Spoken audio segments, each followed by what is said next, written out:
Snehal art of teaching या चॅनलवरती आपल्या सर्वांचं स्वागत आहे. विद्यार्थी मित्रांनो, बीएडची जी ऍडमिशन प्रोसेस आहे ते सुरू आहे. पहिला राऊंड जो आहे तो पूर्ण झालेला आहे आणि त्यानंतर जे 26 तारखेला आहे, 26 तारखेला किती जागा रिक्त होत्या आणि किती जागा रिक्त आहेत याबद्दल सुद्धा इन्फॉर्मेशन आपण बघितलेली आहे. सोबतच 27 आणि 28, आजची 28 तारीख आहे. काल 27 तारीख एडिट करायची डेट होती आणि 28 तारीख आज सुद्धा एडिट करता येणार आहे. आज रात्री 12 वाजेपर्यंत तुम्हाला एडिट करता येणार आहे. ज्या विद्यार्थ्यांनी अजूनपर्यंत आपले कॉलेज प्रिफरन्स एडिट केलेलं नाही, ज्यांनी बेटरमेंट घेतलेला आहे, किंवा ज्या विद्यार्थ्यांना ज्यांचे फॉर्म रिजेक्ट झालेले आहे काही डॉक्युमेंटच्या कारणामुळे, जसं कोणाकडे व्हॅलिडिटी नव्हती, कोणाकडे गुणपत्रिका नव्हती, जे फायनलची गुणपत्रिका नव्हती, किंवा इतर जे काही डॉक्युमेंट्स असतील त्या डॉक्युमेंट गॅप सर्टिफिकेट नव्हती, अशा कारणांमुळे कॉलेजने तुम्हाला प्रवेश दिलेला नाही. जाणीवपूर्वक हा प्रवेश तुमचा नाकारलेला आहे. काही विद्यार्थ्यांचं जे कन्व्हर्जन सर्टिफिकेट आहे त्यामध्ये मार्क्स, तिथील मार्क्स आणि तुम्ही जे फॉर्म भरत असताना टाकलेले मार्क्स यामध्ये तफावत आढळत आहे. अशा कारणांमुळे सुद्धा कॉलेजवाल्यांनी तुम्हाला काय प्रवेश दिलेला नाही आणि अशा वेळेला तुमचा जर फॉर्म रिजेक्ट झालेला असेल तर तुम्ही नक्कीच सेकंड राऊंड साठी पात्र असणार आहात, थर्ड राऊंड साठी पात्र असणार आहात. विद्यार्थी मित्रांनो, तर यासाठी आपल्याकडे ही वेळ आहे. एडिट तुम्हाला काल पण करता येणार होतं, आज पण करता येणार आहे आणि आजची ही शेवटची तारीख असणार आहे एडिट करायची.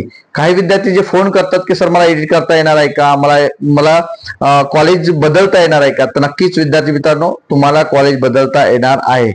आणि यात दुसरा एक प्रश्न असा आहे की ज्या विद्यार्थ्यांना पहिल्यांदा कॉलेज मिळालेलं आहे आणि ते त्या कॉलेजला प्रवेश करायला गेलेत नाही, त्यांनी प्रवेश घेतलेला नसेल, तर विद्यार्थी मित्रांनो तुम्ही चूक केलेली आहे. तुमचा जो नाव आहे किंवा तुम्हाला जे एडिट करता येणार आहे किंवा तुम्हाला जे कॉलेज आता मिळणार आहे तर इन्स्टिट्यूशनल राऊंड मध्ये, ज्यामध्ये राहिलेल्या ज्या काही जागा असतील त्या दिवशी संपूर्ण कॉलेज जे काही विद्यार्थी संपूर्ण विद्यार्थ्यांना ते कॉलेज दाखवले जात असतात आणि सर्वांना ते कॉलेज मध्ये प्रवेश घेता येते. परंतु जे विद्यार्थी त्या जवळ आहेत किंवा ते तिथे जाऊन ऍडमिशन घेऊ शकतात अशाच विद्यार्थ्यांना तिथं प्रवेश मिळतो, कारण मेजॉरिटी कॉलेजच्या जागा ह्या फुल झालेल्या असतात. अशाच विद्यार्थ्यांना त्या ठिकाणी इन्स्टिट्यूशनल राऊंड मध्ये संधी मिळत असते, हे सुद्धा लक्षात घ्यायचं आहे. मग ही चूक तुमच्याकडनं झालेली असेल त्याला सध्या काहीच करता येणार नाही. इन्स्टिट्यूशनल राऊंड मध्ये तुम्हाला मात्र त्या ठिकाणी प्रवेश मिळेल. आता राहिला प्रश्न विद्यार्थी मित्रांनो फीजचा. ज्या विद्यार्थ्यांनी पहिल्या राऊंड साठी फीज साठी सुद्धा काही विद्यार्थ्यांनी प्रवेश घेतलेला नाही, बेटरमेंट केलेला आहे. आणि वारंवार मी तुम्हाला सांगतोय की नागपूरच्या बीएड कॉलेज मध्ये विद्यार्थ्यांनी 0 रुपयात तुम्हाला विद्यार्थ्यांनी प्रवेश घेतलेला आहे. काही विद्यार्थी आपल्या ग्रुपला सुद्धा मेसेज करत असतात की फ्री या जगामध्ये काहीच नाही. विद्यार्थी मित्रांनो, शासनाच्या माध्यमातून येणाऱ्या ज्या काही सोयी सुविधा आहेत त्या पोहोचवण्यासाठी आपलं हे चॅनल आहे हे तत्पर आहे.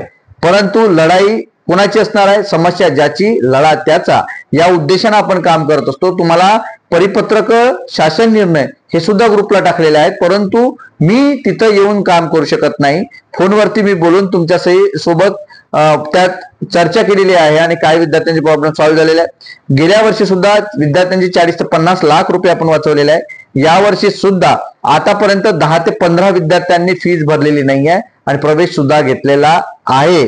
त्यामुळे महाराष्ट्रातील जे काही SC ST प्रवर्गातील विद्यार्थी बीएडचा प्रवेश घेणार आहेत या सर्व विद्यार्थ्यांना सांगू इच्छितो की विद्यार्थी मित्रांनो, आपण थोर महापुरुषांच्या वाटेवर चालणारे सर्व व्यक्ती आहोत. त्यामुळे या माणसांनी केलेलं जे काही काम आहे, ज्या माध्यमातून, संविधानाच्या माध्यमातून आपल्याला SC ST प्रवर्गातील विद्यार्थ्यांना 100% शिष्यवृत्ती मिळते, तर जाणीवपूर्वक आपण या कॉलेजला हे परिपत्रक, शासन निर्णय दाखवून आपली फीस कशी वाचेल, आपल्या पालकांवरचा होणारा जो काही भुर्दंड आहे, आर्थिक भुर्दंड आहे, तो कसा कमी होईल यासाठी सुद्धा प्रयत्न करावा. वसतिगृहाबद्दल सुद्धा विद्यार्थ्यांना प्रवेशाबद्दलही मी तुम्हाला माहिती दिलेली आहे की समाज कल्याणचं वसतिगृह, आदिवासी वसतिगृह आणि इतर मागास व बहुजन कल्याण वसतिगृह या ठिकाणी बीएडनी ज्याने ऍडमिशन केलेलं आहे पहिल्या राऊंडला त्या विद्यार्थ्यांनी प्रवेश घ्यायचा आहे. तुम्हाला बोनाफाईट आणि बाकी इतर डॉक्युमेंट करता मी विद्यार्थी मित्रांनो प्रवेशाकरता एक जुना सुद्धा व्हिडिओ आहे, तुम्ही व्हिडिओ पाहू शकता, त्या माध्यमातून तुम्हाला वसतिगृहाबद्दल सुद्धा माहिती मिळणार आहे. आणि आता दुसरी कॅप राऊंडची लिस्ट जी आहे, म्हणजे कॉलेज अलोकेशनची लिस्ट जी आहे ते कधी लागणार आहे, तर आज रात्री 12 पर्यंत तुम्ही जर हा फॉर्म भरता की एडिट करता तर उद्या सकाळी 10 पर्यंत किंवा उद्या 5 वाजता नंतर सेकंड राऊंड नक्की लागणार आहे, सेकंड कॅपची लिस्ट लागणार आहे.